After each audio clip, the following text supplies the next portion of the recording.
Bonjour à toutes et à tous et bienvenue dans cette nouvelle vidéo. Aujourd'hui, nouvel épisode du Hasardisque et ça fait longtemps pour une raison un peu bête.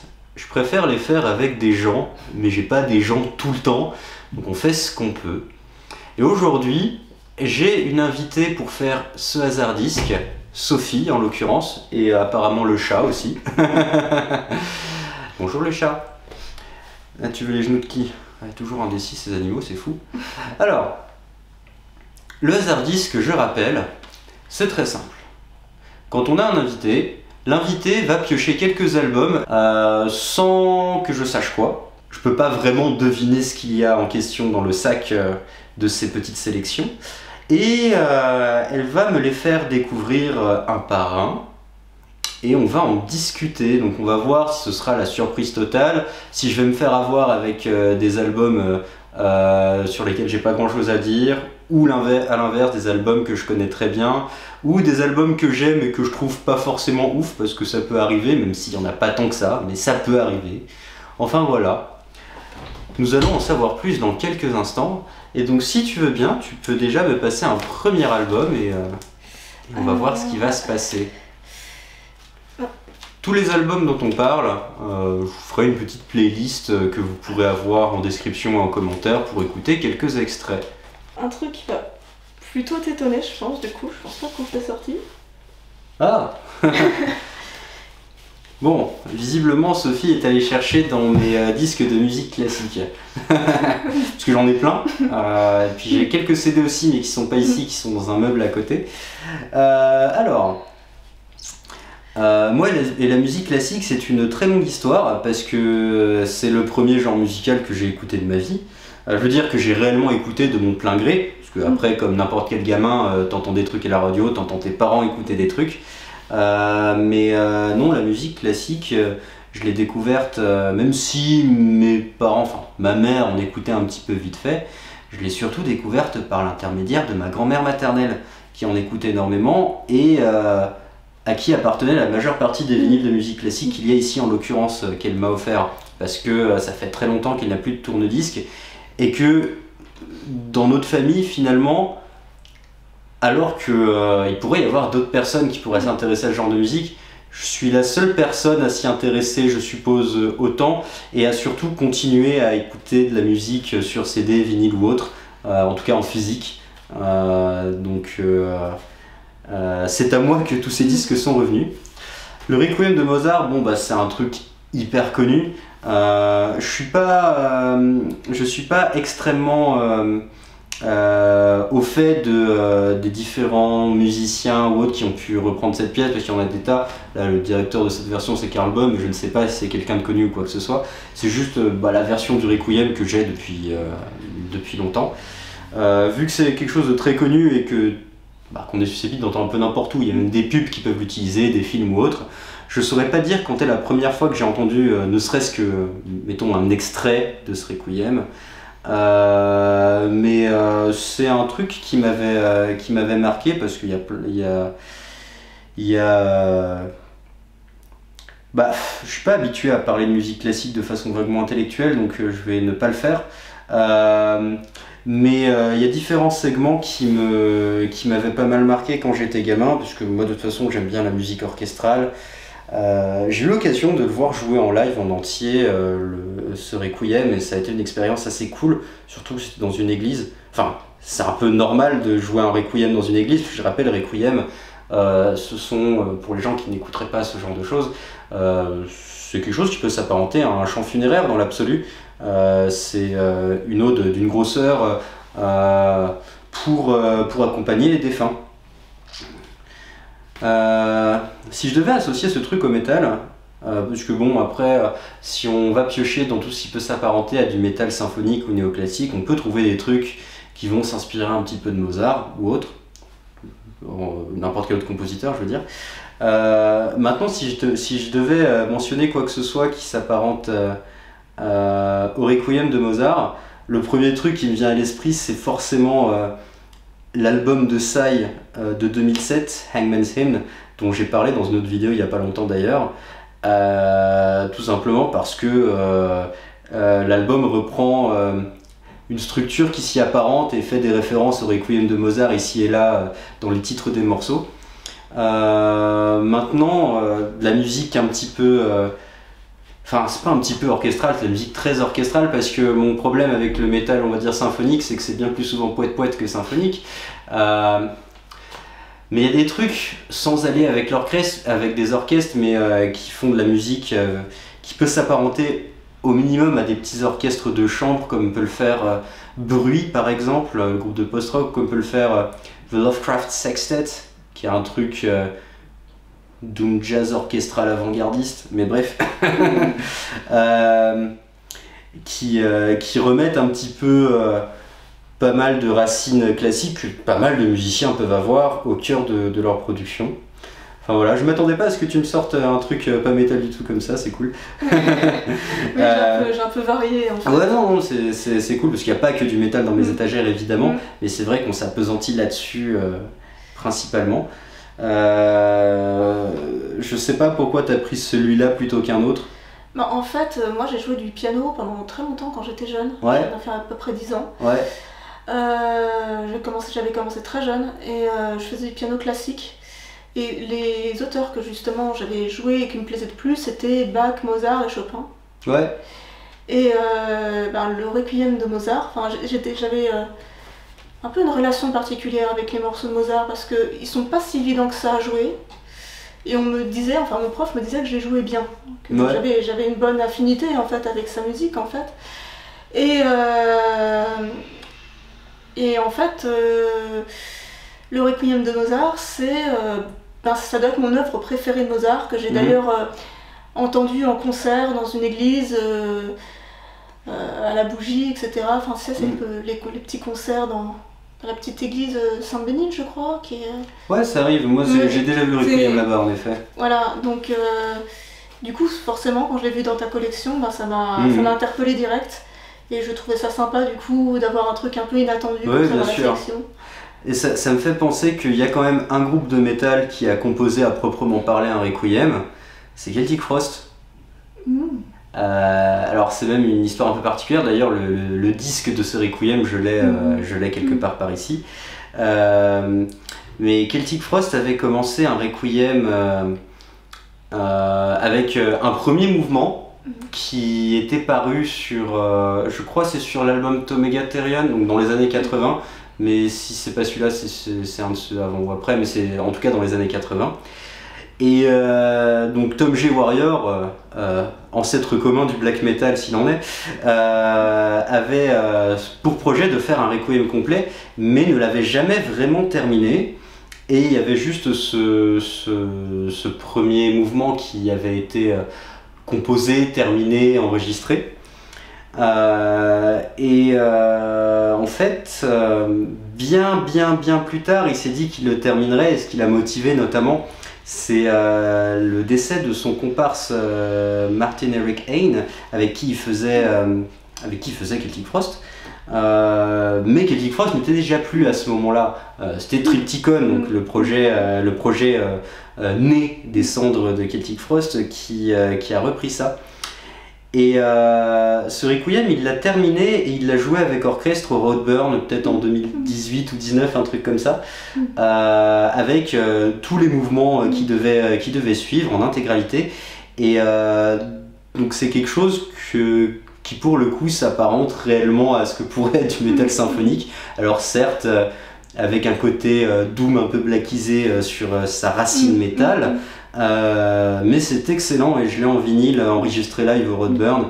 Il n'existe que comme ça de toute façon en enregistrement et j'aurais adoré voir ce truc en vrai. Malheureusement je n'ai que le vinyle pour en profiter parce que ça avait l'air génial et le vinyle en lui-même est super cool. Bon.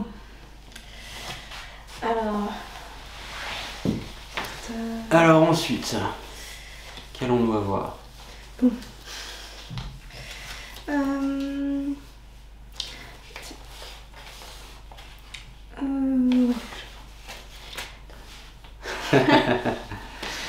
Alors, la grosse compile des greatest hits de Queen. Donc ça c'est un boîtier avec les trois parce qu'il y a volume 1, volume 2, volume 3. Ça c'est l'intégrale.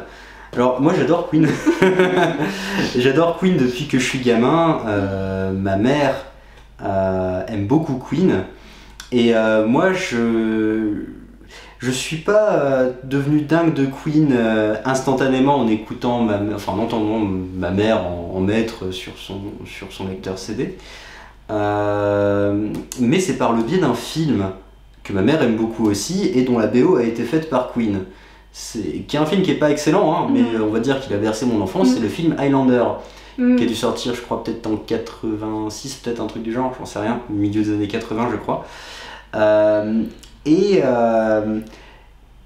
La petite histoire pour ce film Highlander, pour les gens qui l'auraient pas vu, c'est que le directeur du film cherchait des gens pour faire de la musique et il avait demandé à un autre groupe de rock avant, je sais plus qui, mais qui avait décliné l'offre.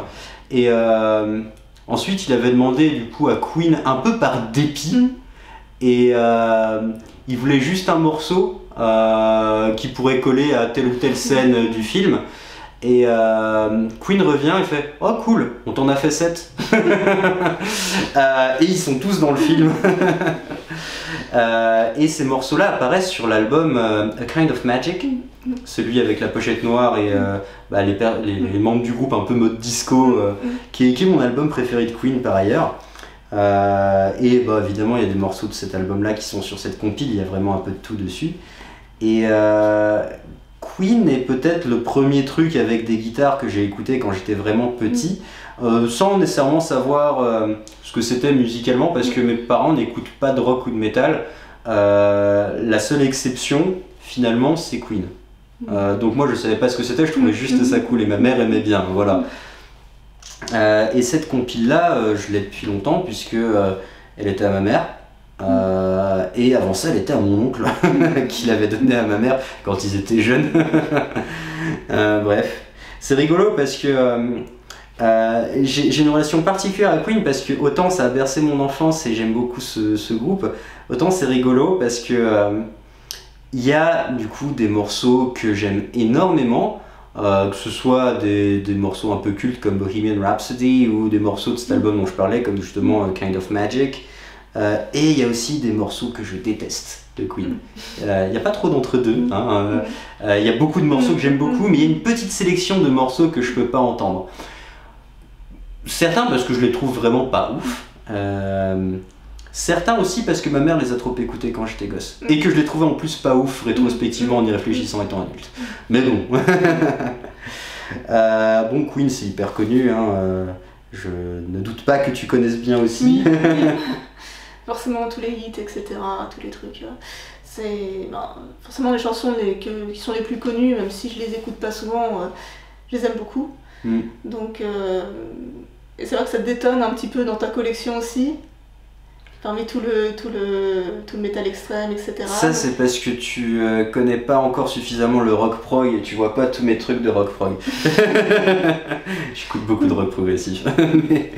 mais oui, je reconnais que ça détonne à côté du black metal et du grindcore. Et d'ailleurs, pour l'anecdote, cette compile était déjà apparue dans un vieil épisode du Hasardisque avec mon pote Benjamin, qui est mon pote avec qui je faisais de la radio à Radio Campus, qui est un énorme fan de grindcore. Et il était venu, il m'avait sorti que des albums de grindcore, et ça.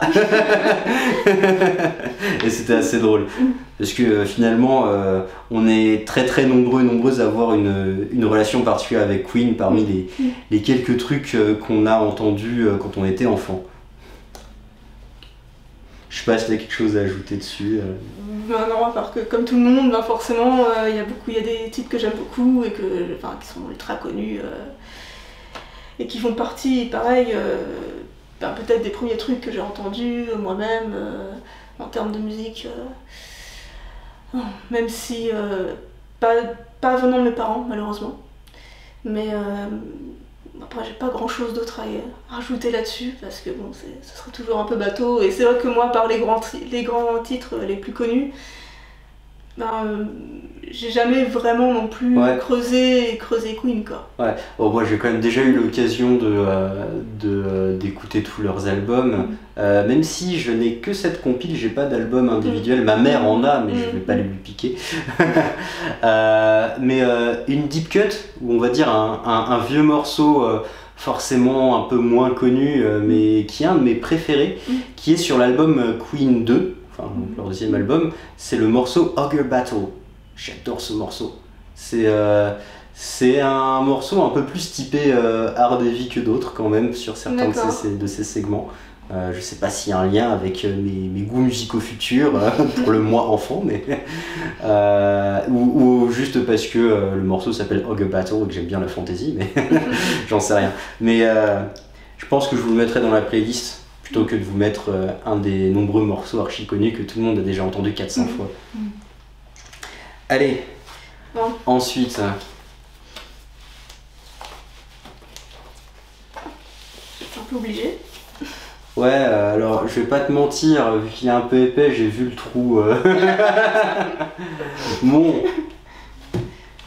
Alors, ça, c'est. Vous le reconnaîtrez peut-être pas comme ça, mais c'est The Cruel Tombs, le dernier album de Ahab, qui est mon groupe de Doom favori, qui est un groupe qui joue plutôt du Funeral Doom en l'occurrence.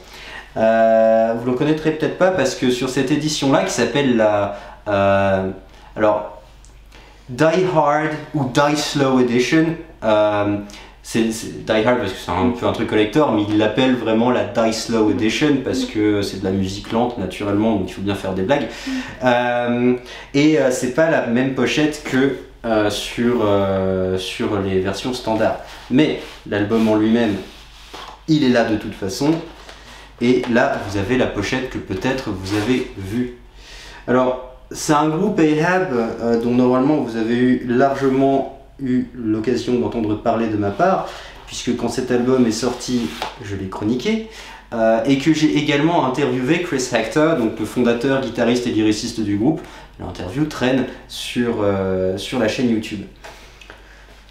Donc Ahab, c'est un groupe allemand, et c'est un groupe qui compte énormément à mes yeux parce que, au-delà du fait que c'est un groupe que j'écoute depuis très très longtemps, c'est le premier groupe plutôt typé Funeral Doom que j'ai écouté par ailleurs, pour des raisons très simples, parce que moi j'adore la flotte, j'aime beaucoup les animaux marins, et le premier album que j'ai connu forcément c'est leur premier, The Call of the Wretched Sea, qui est une adaptation de Moby Dick, qui est un de mes deux bouquins préférés.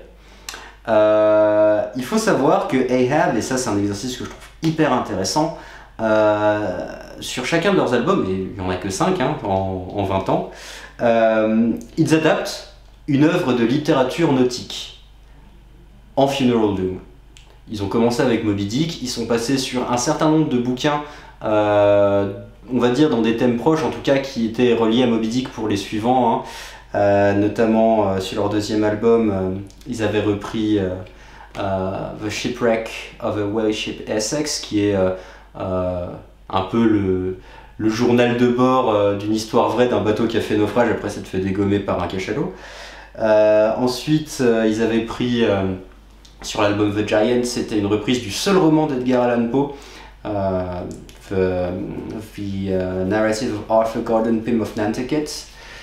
Et leur quatrième album, par contre, The Boats of Glencarrig, ça vient d'un recueil de nouvelles du même nom, qui lui, pour le coup, n'a rien à voir avec Moby Dick, parce qu'on va dire que les deux autres avaient pu l'inspirer.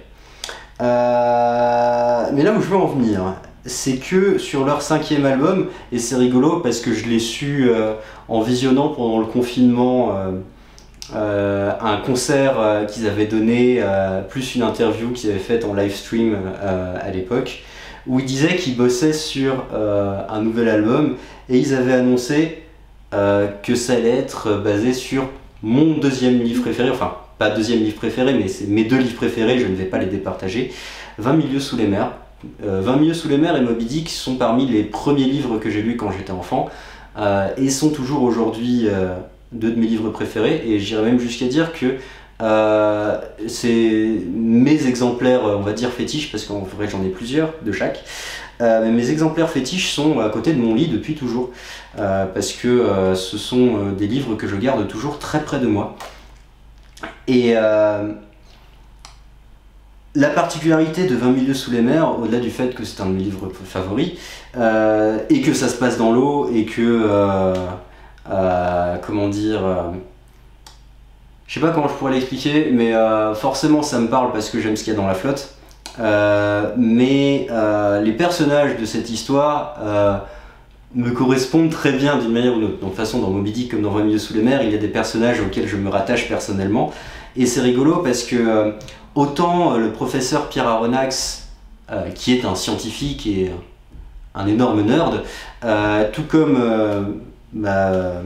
le capitaine Nemo, qui fondamentalement est aussi un énorme nerd, c'est juste qu'ils n'ont pas forcément la même approche. Ce sont des personnages que j'apprécie énormément, qui font partie de mes personnages préférés, toute fiction confondue. Je me rattache vraiment, je suis susceptible de m'identifier à ce genre de personnage parce que on partage des choses communes finalement. Et c'est d'ailleurs pour ça aussi que Chris Hector, donc fondateur du groupe, avait choisi cette histoire-là, qu'il aime énormément, parce que c'est à peu près autant un nerd des poissons que moi, et de ce genre de bouquin. D'ailleurs, en parlant de nerdisme, mais j'ai écrit mon mémoire de master sur ce groupe et sur leurs albums il y a quelques années. Sur ce disque, du coup, ils ont repris l'histoire plus ou moins dans l'ordre. C'est arrangé un petit peu comme ils pouvaient sur 6 morceaux.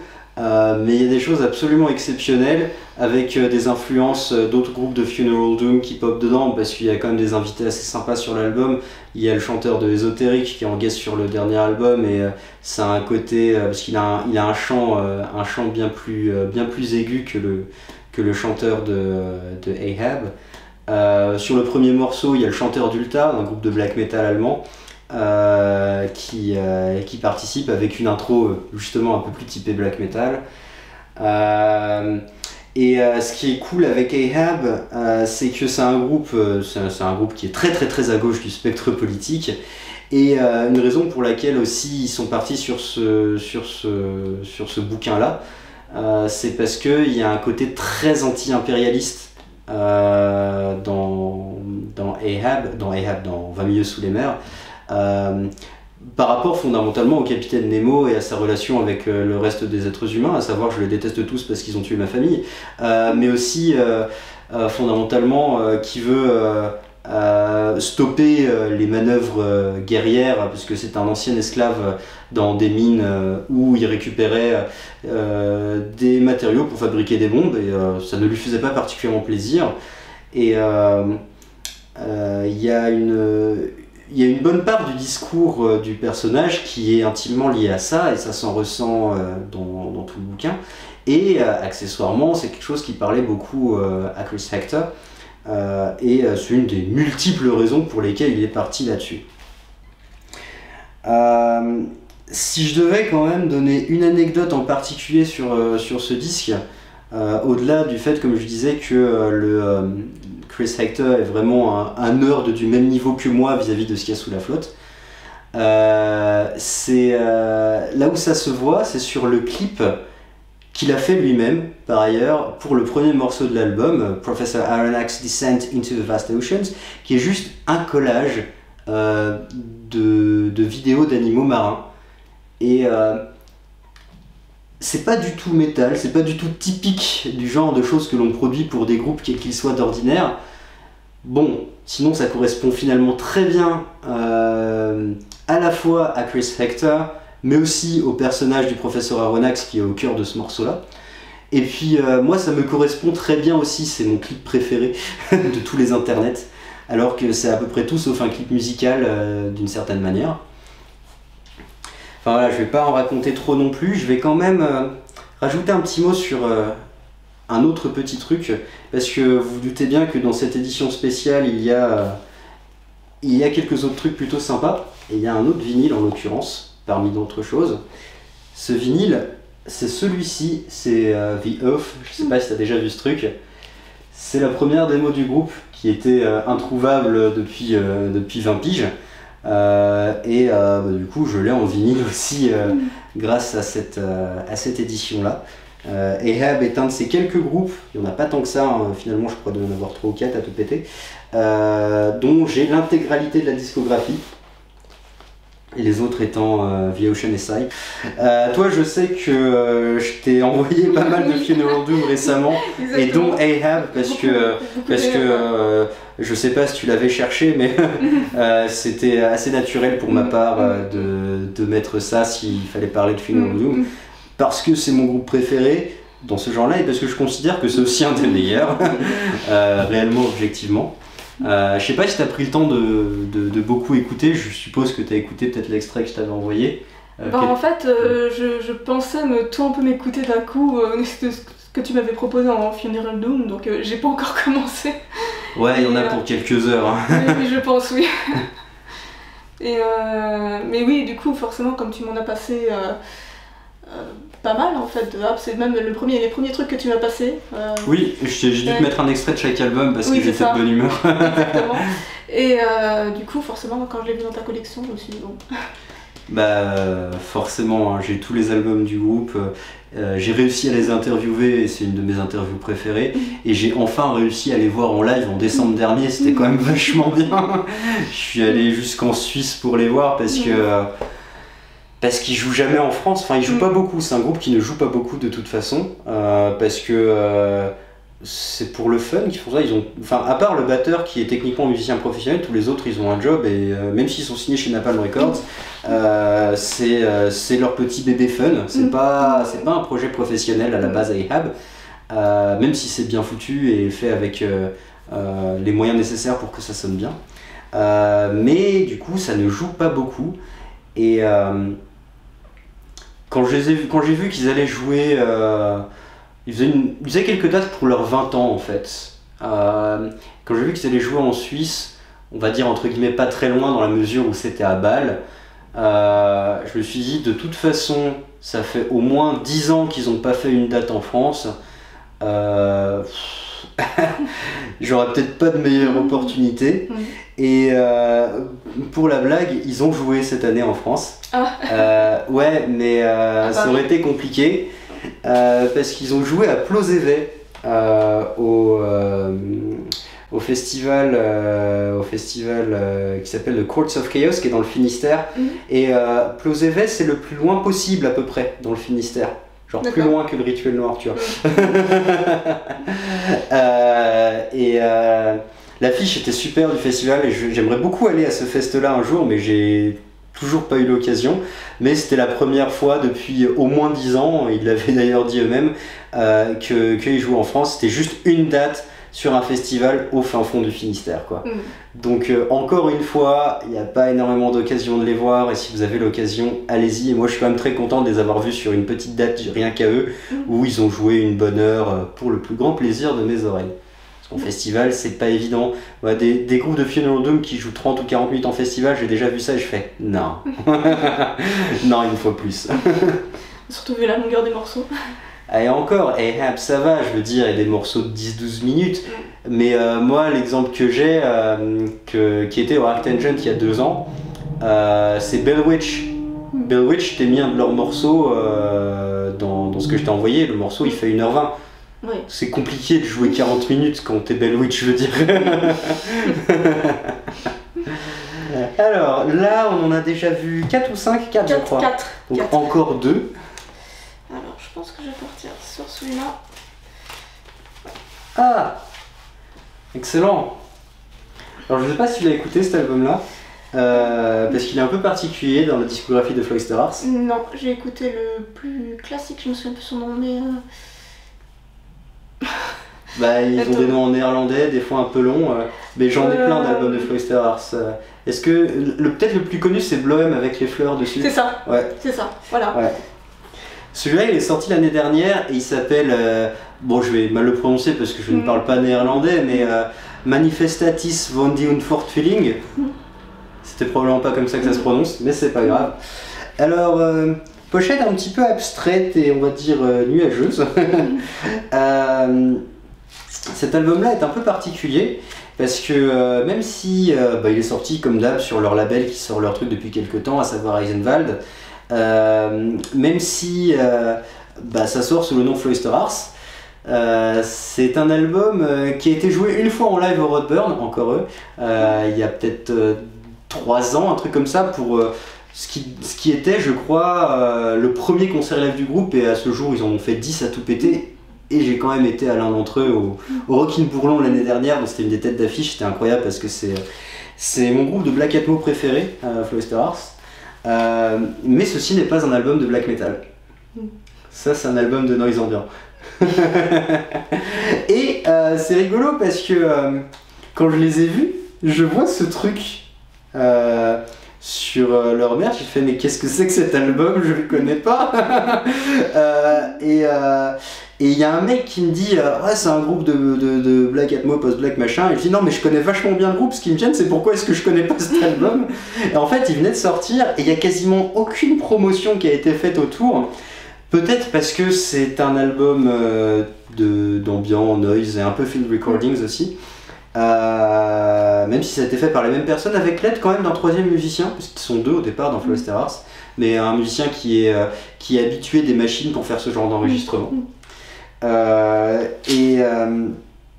Je l'ai acheté sans réfléchir parce que je fais mais qu'est-ce que c'est que ce truc enfin.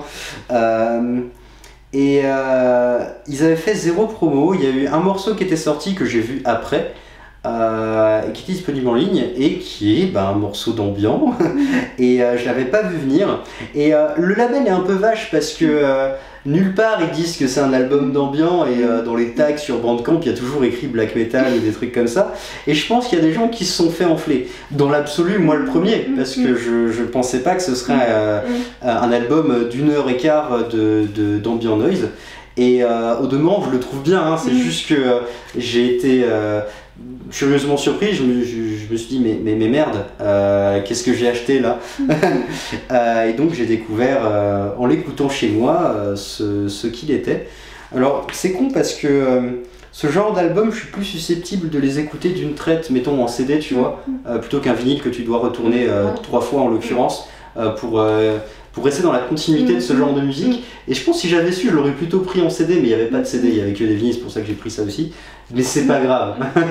Et du coup, vu que tu aimes bien un petit peu le bruit aussi, tu devrais peut-être écouter ce disque-là, parce que ça n'a rien à voir avec le reste de leur discographie, et je pense qu'il y aura rien d'autre comme ceci, je suppose. Puisque entre temps, je veux dire, cette année par exemple, ils ont sorti la fin de leur trilogie d'EP qui est dans leur style qu'on leur connaît. Je sais pas pourquoi ils ont voulu faire ça. Alors je sais que le Roadburn leur avait demandé de bricoler un truc bizarre et de le jouer chez eux, et ça a donné notamment ça, mais j'ai pas plus d'infos sur pourquoi ils se sont dit qu'ils allaient faire un truc ambiant comme ça, ce qui est pas un problème dans l'absolu, mais compte tenu de comment la communication a été faite, je sais pas s'il aurait été plus pertinent de sortir ça sous un autre nom, j'en sais rien. Parce que à mon avis, les gens qui aiment bien Floyster Ars vont peut-être pas forcément apprécier ce disque, à moins d'avoir une certaine ouverture auditive sur ce genre de produit. Oui. Parce que pour le coup c'est particulier. Voilà. Donc celui-là, si tu l'as pas écouté, toi ça pourrait peut-être te causer, mais c'est tout doux, c'est pas de la noise brutiste ou quoi que ce soit. C'est plus bruit blanc, ce genre de choses, non? Ouais, un petit peu, et comme je disais, un peu field recording aussi, parce que c'est écrit quelque part qu'ils sont plus ou moins mis sous un pont, littéralement pour l'enregistrer, et donc il y a un petit peu de bruit, de trucs et de machins qui passent régulièrement. En tout cas, la pochette est vraiment belle. Et ouais, la pochette est très jolie. La pochette fait vraiment ambiant pour le coup. C'est vrai, c'est vrai. Mais leurs pochettes sont toujours assez cool à ce groupe-là, de toute façon. Voilà. Et pour finir... Ah tiens. Voilà. Pour finir, nous avons Altingen, qui est un groupe... Alors le groupe est pas turc, mais il y a des gens d'origine turque dedans. Je crois que le groupe il est basé aux Pays-Bas, si je dis pas de bêtises.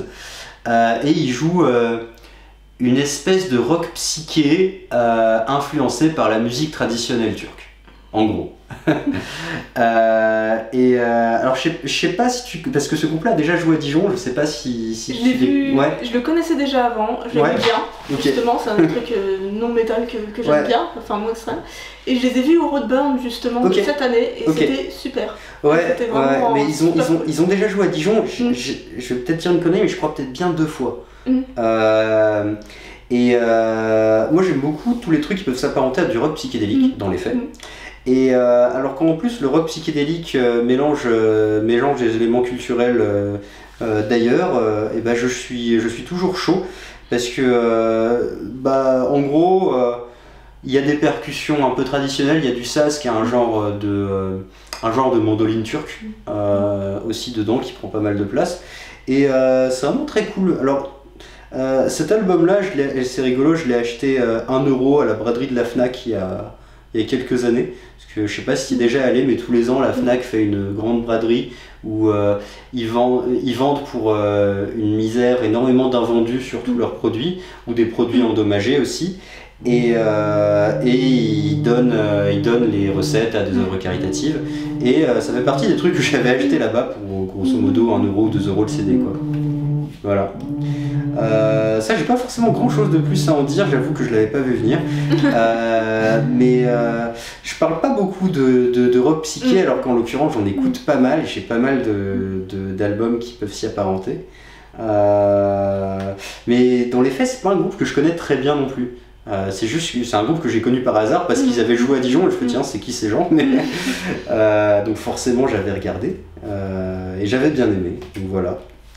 Ça conclut un petit peu cette vidéo. Donc on a du hard rock avec Queen, des trucs sympho, des trucs un peu prog, des trucs très pop aussi. On a de l'ambiant et on a du rock psyché, c'est pas mal, ça fait une palette assez large quand même. Je sais pas si t'as quoi que ce soit à rajouter. Pas spécialement. J'ai voulu en fait prendre... On a de la musique classique aussi, j'avais oublié. Oui, de la musique classique, ouais. Et pareil, du doom. Oui.